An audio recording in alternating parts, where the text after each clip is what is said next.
Capítulo 17. Como usar a mente subconsciente para perdoar. A vida não tem favoritos. Deus é vida e o princípio da vida flui através de você neste momento enquanto lê e pensa nessas palavras. Deus gosta de manifestar-se em você como harmonia, paz, beleza, alegria e prosperidade. Isso é chamado de a vontade de Deus ou a tendência da vida. Se você cria na mente resistência à passagem do fluxo de vida, esse bloqueio emocional semeia confusão no subconsciente e causa todos os tipos de condições negativas. Deus nada tem a ver com as situações de infelicidade e caos no mundo. Elas são causadas pelo pensamento negativo e destrutivo da espécie humana. Constitui um grave erro, portanto, culpá-lo pelos problemas ou doenças que nos afligem. Numerosas pessoas criam habitualmente resistência ao fluxo da vida, acusando-o e censurando-o pelo pecado, pela doença, pelo sofrimento da humanidade.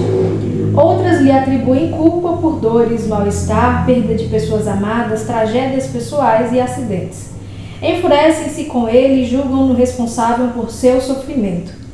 Enquanto alimentarem esses conceitos negativos sobre Deus, tais pessoas enfrentarão reações negativas automáticas da mente subconsciente.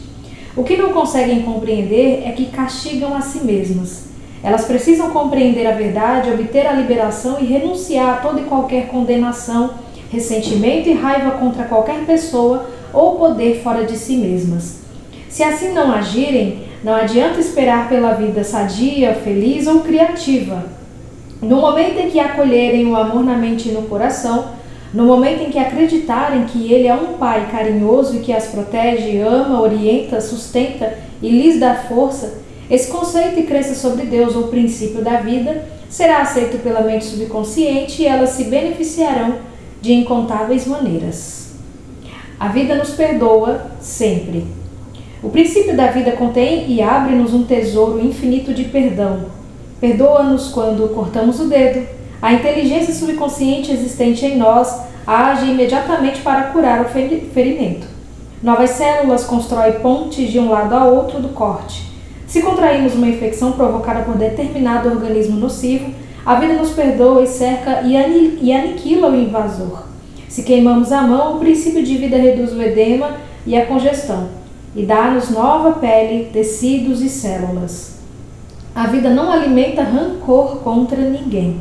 Está sempre nos perdoando. Traz de volta a saúde, a vitalidade, a harmonia e a paz. Se cooperarmos com ela, isto é, se pensarmos em harmonia com a natureza. Lembranças negativas, rancorosas, amargura e má vontade atravancam e impedem a circulação do princípio de vida em nós existente. Como ela baniu o sentimento de culpa? Harriet trabalhava até tarde no escritório todos os dias. Frequentemente só voltava para casa depois da meia-noite e alimentava a esperança de que os chefes e colegas a admirassem por ser tão esforçada.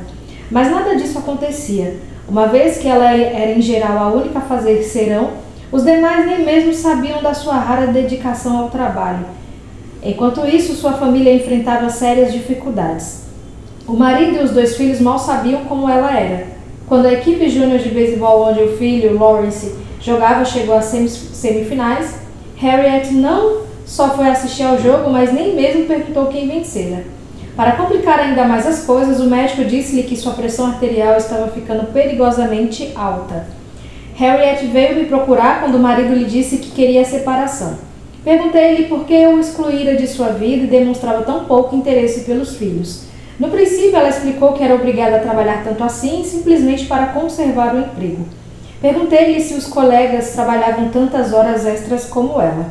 Não, reconheceu, os outros cumpriam o horário normal e em nada eram mais competentes do que ela. Sugeri-lhe um motivo porque achava que ela trabalhava tanto. Há alguma coisa a corroendo por dentro, disse eu. Se não houvesse, você não trabalharia dessa maneira. Você está se punindo por alguma coisa. Por algum tempo, ela resistiu à sugestão. Insistiu em que seus hábitos de trabalho eram normais e que os outros, sim, é que eram preguiçosos. Finalmente, contudo, reconheceu um profundo sentimento de culpa. 15 anos antes, com a morte do pai, fora testamenteira do espólio e deliberadamente deixara de entregar uma grande soma ao irmão mais moço. Por que você fez isso? Perguntei. Foi questão de cobiça? Claro que não, respondeu ela. Meu irmão, bem, ele tinha um gravíssimo problema com drogas. Eu sabia o que aconteceria ao dinheiro se eu entregasse a ele. Disse a mim mesma que o estava economizando para quando ele conseguisse largar o vício. E? Perguntei. Harriet respirou profundamente. Isso nunca aconteceu, ele se suicidou. Talvez não tenha premeditado, mas o resultado foi o mesmo. Ele tinha apenas 26 anos. Eu pensei muito nisso. O que teria acontecido se eu não tivesse ficado com o dinheiro? Talvez ele o tivesse usado para pagar um programa de reabilitação. E poderia estar ainda conosco. É culpa minha ele ter morrido. Perguntei. Se pudesse fazer tudo novamente, o que faria? Não sei, respondeu ela, sacudindo a cabeça. Mas sei que me esforçaria mais para ajudá-lo, em vez de censurá-lo porque ele tinha um problema. Mas na ocasião você achou que tinha razões para agir assim? Perguntei. Achou que fazia a coisa certa? Claro, retrucou ela, mas agora acho que agi mal. O dinheiro não era meu. De modo que agora você não faria a mesma coisa. Não faria, disse ela, o rosto sério. Mas isso não importa, eu jamais poderei ser perdoada pelo que fiz. Roubei meu próprio irmão e ele morreu. É apenas justo que Deus me castigue. Eu mereço isso.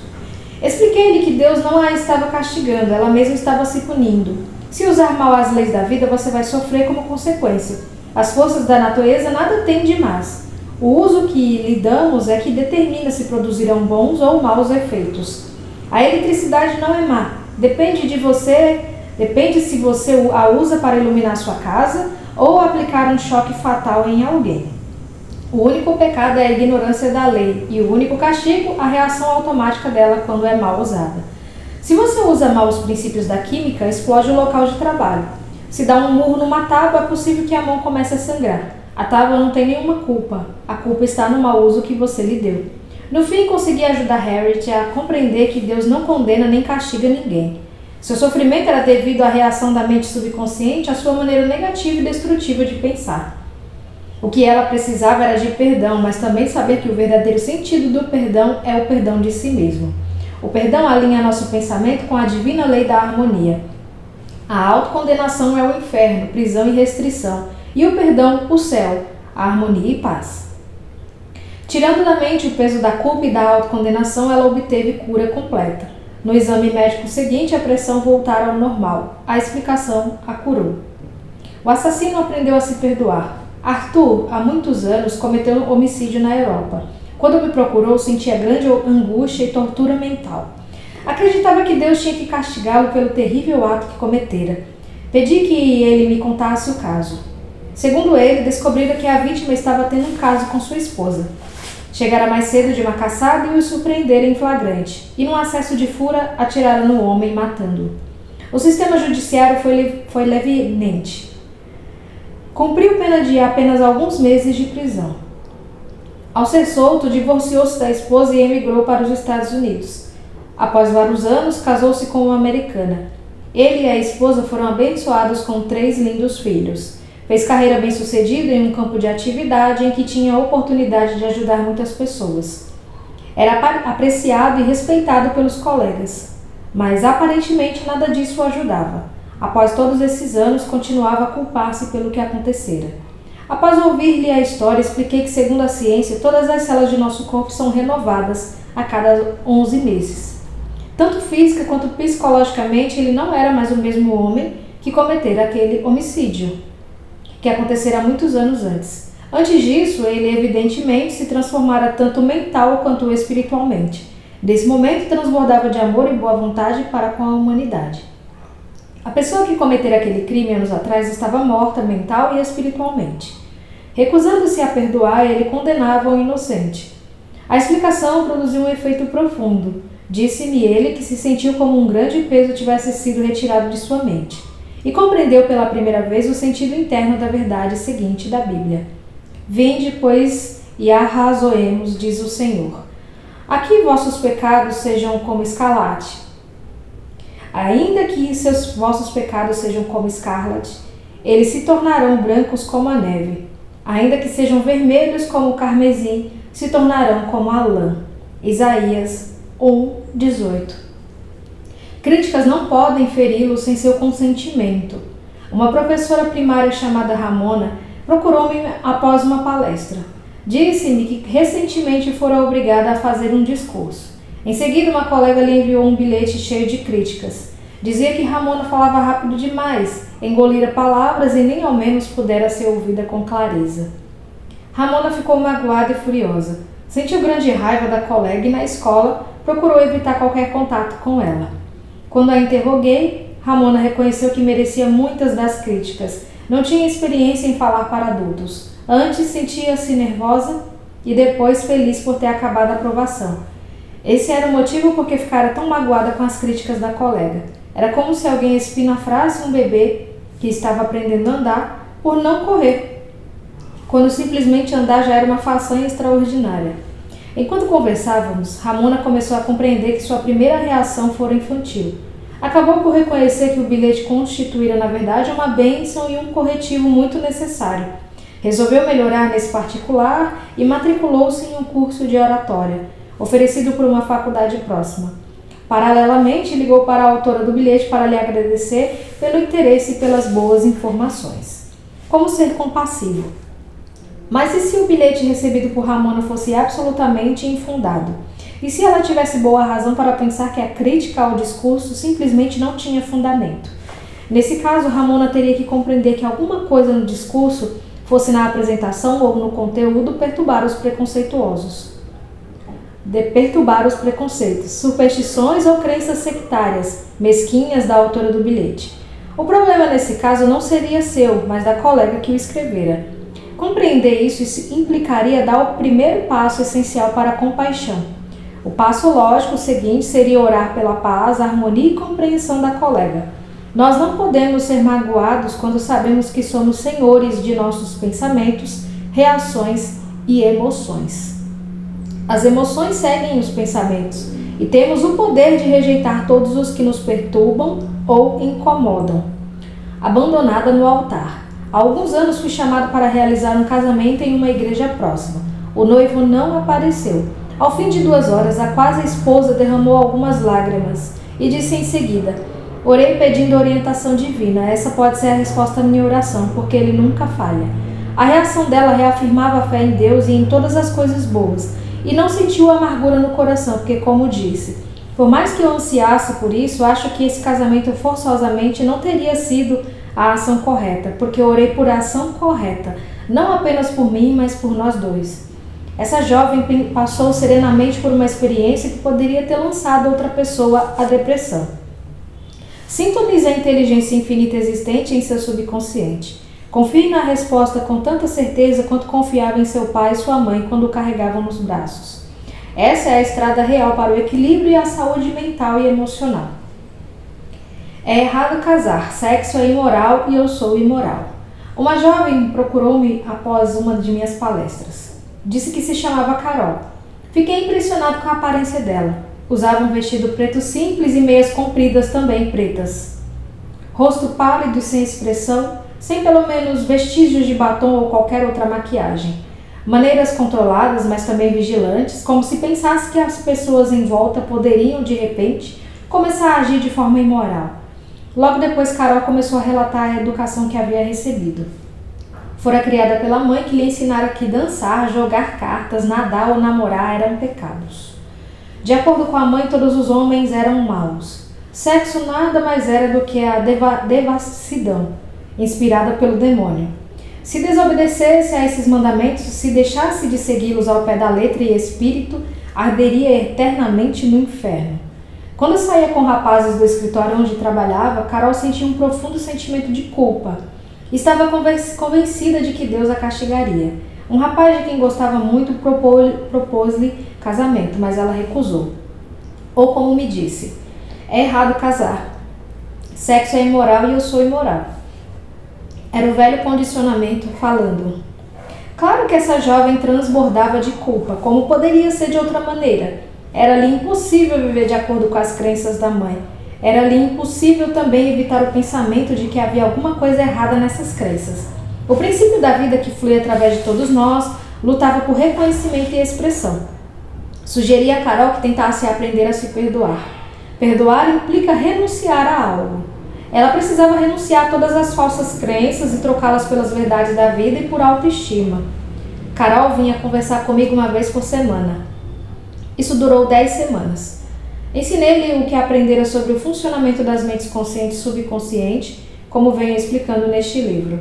Compreendendo aos poucos ter sido vítima de lavagem cerebral, que fora hipnotizada e condicionada por uma mãe ignorante, supersticiosa, fanática e frustrada, iniciou finalmente uma vida maravilhosa. Por sugestão minha, passou a usar roupas mais atraentes. Foi à sessão de cosméticos de uma loja no centro e recebeu uma ajeitada geral gratuita.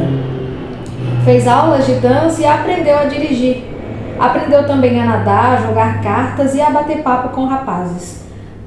Rompeu inteiramente com a família e começou a amar e dar valor à vida. Descobrindo sua natureza interior, Carol começou a orar por um companheiro, afirmando que o Espírito Infinito atrairia para ela um homem com quem pudesse harmonizar-se por completo. Certa noite, ao deixar meu consultório, encontrou um rapaz que estava à minha espera. Apresentei-os casualmente. 6 meses depois, eles se casaram. Continuam casados e felizes. O perdão é necessário para a cura. E quando estiverdes orando, se tendes alguma coisa contra alguém, Marcos 11:25. Perdoar ao próximo é essencial se queremos paz mental e saúde radiante. Precisamos perdoar a todos os que um dia nos feriram se queremos saúde e felicidade perfeitas. Perdoe a si mesmo, harmonizando seus pensamentos com a lei e a ordem divinas. Você não pode perdoar-se absolutamente até que tenha antes perdoado aos outros. Recusar o perdão a si mesmo é nada mais, nada menos do que o orgulho espiritual ou ignorância. Na medicina psicossomática moderna, está sendo constantemente enfatizado que o ressentimento, a condenação de outrem, o remorso e a hostilidade estão por trás de um número imenso de doenças, variando de artrite a problemas cardíacos. O estresse causado por essas emoções negativas pode afetar diretamente o sistema imunológico, deixando-o vulnerável a infecções e doenças. Especialistas em doenças relacionadas com o estresse dizem que pessoas que foram magoadas, maltratadas, enganadas ou feridas reagem muitas vezes enchendo-se de ressentimento e ódio contra as que prejudicaram. Essa reação provoca feridas inflamadas e purulentas na mente subconsciente. E só há um remédio. Elas têm que extirpar e eliminar essas mágoas e a única maneira segura de fazer isso é pelo perdão. Perdoar é amor em ação. O elemento essencial na arte do perdão é a disposição de perdoar. Se você deseja sinceramente perdoar alguém, já ultrapassou metade da barreira. Claro, você compreende que perdoar não significa necessariamente gostar ou fazer amizade com quem o magoou. Não podemos nos obrigar a gostar de alguém. Isso seria a mesma coisa que o governo baixar a legislação, tornando compulsórios a boa vontade, o amor, a paz ou a tolerância. Não vamos gostar de ninguém simplesmente porque alguém nos dá essa ordem. Mas, e aqui está o ponto crucial, você pode amar sem gostar de pessoas. A Bíblia diz, amai-vos uns aos outros. Impossível como isso possa parecer à primeira vista, quem quiser realmente fazer isso pode. Amor significa que você deseja saúde, felicidade, paz, alegria e todas as bênçãos da vida a outra pessoa. Só há um requisito para isso, a sinceridade. Você não está sendo magnânimo quando perdoa. Está, na realidade, sendo egoísta porque o que deseja aos outros está realmente desejando para si mesmo. A razão é que você pensa isso e sente isso. Assim como você pensa e sente, assim você é. Poderia alguma coisa ser mais simples do que isso? Técnicas de perdão. Vejamos um método simples, mas eficaz para despertar em si mesmo o espírito de perdão. A técnica, se a praticar, vai produzir maravilhas em sua vida. Tranquilize a mente, relaxe, solte-se. Pense em Deus e no amor dele por você. E afirme o seguinte: total e livremente perdoo. Pense no nome de quem o ofendeu. Absolvo mental e espiritualmente. Perdoo tudo ligado ao assunto em questão. Estou livre e ele está livre. E esse sentimento é maravilhoso. Esse é o dia em que concedo anistia geral. Absolvo todos os que já me feriram e desejo a todos saúde, felicidade, paz e todas as bênçãos da vida. Faço isso livre, alegre e amorosamente. Sempre que pensar na pessoa ou que me magoaram, direi: Eu o perdoei e lhe desejo todas as bênçãos da vida. Estou livre e eles estão livres. É maravilhoso. O grande segredo do verdadeiro perdão é que logo que se perdoa alguém, não há necessidade de repetir a oração. Em qualquer ocasião em que a pessoa em causa ou a afronta surgir em sua mente, deseje o bem ao culpado e diga: que a paz seja contigo. Faça isso tantas vezes quanto o pensamento lhe acudir. Você vai descobrir que após alguns dias, o pensamento na pessoa ou na experiência voltará cada vez menos até desaparecer. O teste decisivo do perdão. Garimpeiros e joalheiros usam o chamado teste do ácido para saber se um metal é ouro mesmo ou imitação. Há também um teste do ácido, decisivo para verificar se o perdão é sincero. Imagine que eu lhe diga alguma coisa maravilhosa sobre alguém que o enganou, roubou, prejudicou de alguma maneira. Se você começar a chiar de raiva ao ouvir as boas notícias sobre tal pessoa, as raízes do ódio continuam em seu subconsciente, fazendo o diabo com você. Suponhamos que você fez um tratamento dentário muito doloroso no ano passado e que nesse momento me conta como foi. Se eu lhe perguntar se está sentindo alguma dor agora, você me olhará surpresa e dirá: claro que não, lembro-me da dor, mas não a sinto mais. Aí está.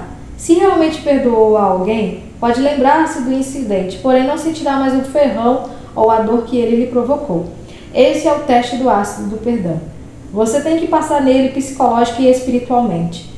De outra maneira, está simplesmente enganando a si mesmo.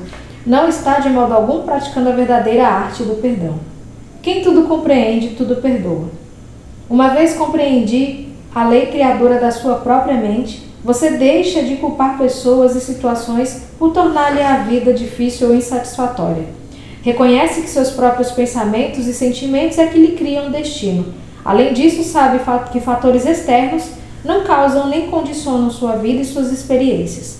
Pensar que os outros podem prejudicar sua felicidade, que você é a bola de futebol que todos chutam de um destino cruel, que tem que se opor e lutar contra alguém para conseguir sobreviver, todas essas ideias revelarão a natureza destrutiva que lhes é inerente. Logo que você compreender que pensamentos são coisas.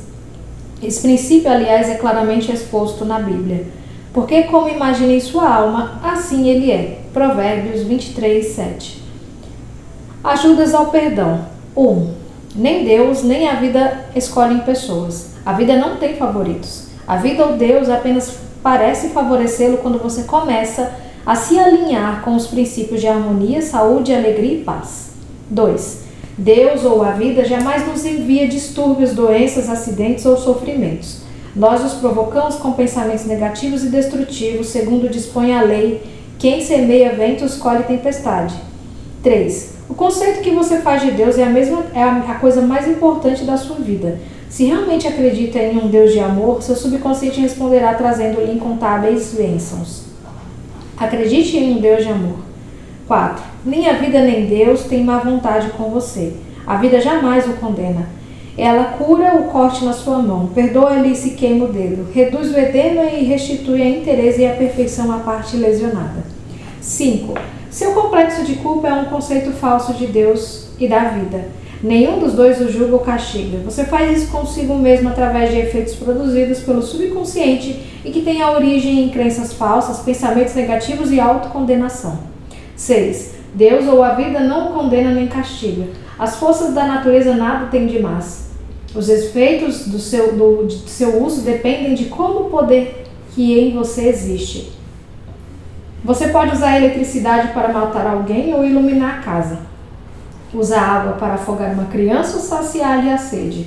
O bem e o mal têm origem no pensamento e na intenção na mente da pessoa. 7. Deus ou a vida jamais pune. As pessoas que se punem com falsos conceitos sobre Deus, vida e universo. Como o pensamento é criador, elas criam seu próprio sofrimento. 8. Se outra pessoa o critica e esses defeitos existem em você, rejubile-se, dê graças e aprecie os comentários. Você terá assim a oportunidade de corrigir os defeitos. 9. Nenhuma crítica pode feri-lo quando você sabe que é senhor de seus pensamentos, reações e emoções. Esse fato lhe dá a oportunidade de rezar pelo próximo e abençoá-lo e com isso abençoar-se também. 10. Quando oro por orientação e ação correta, aceite o que lhe for dado. Reconheça que é bom, muito bom, o que recebeu. Dessa maneira, não terá razão para autopiedade, críticas ou ódio. 11. Nada é em si bom ou mal. O pensamento é que lhe dá essa característica. Não há o mal no desejo de alimento, sexo, riqueza ou verdadeira autoexpressão. Tudo depende da maneira como você usa essas ânsias, desejos e aspirações. Seu desejo de alimento pode ser atendido sem matar alguém por um pedaço de pão. 12. Ressentimento, ódio, má vontade e hostilidade estão por trás de um número enorme de doenças. Perdoe a si mesmo e a todos, doando amor, vida e boa vontade a todos os que magoaram. Continue a agir assim até que possa reencontrá-los em sua mente e saber que está em paz com eles. 13. Perdoar é doar alguma coisa. Dê amor, paz, alegria, sabedoria e todas as bênçãos da vida até que não exista mais nenhum ferrão em sua mente. Esse é o teste do ácido do perdão. 14.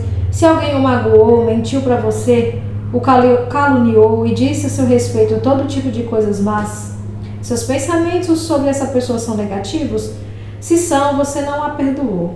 As raízes do ódio continuam em sua mente subconsciente, criando-lhe todos os tipos de problemas. A única maneira de fazer murchar essas raízes é regando-as com amor. Deseje a essa pessoa todas as bênçãos da vida. Esse é o significado de perdoar até 77 vezes.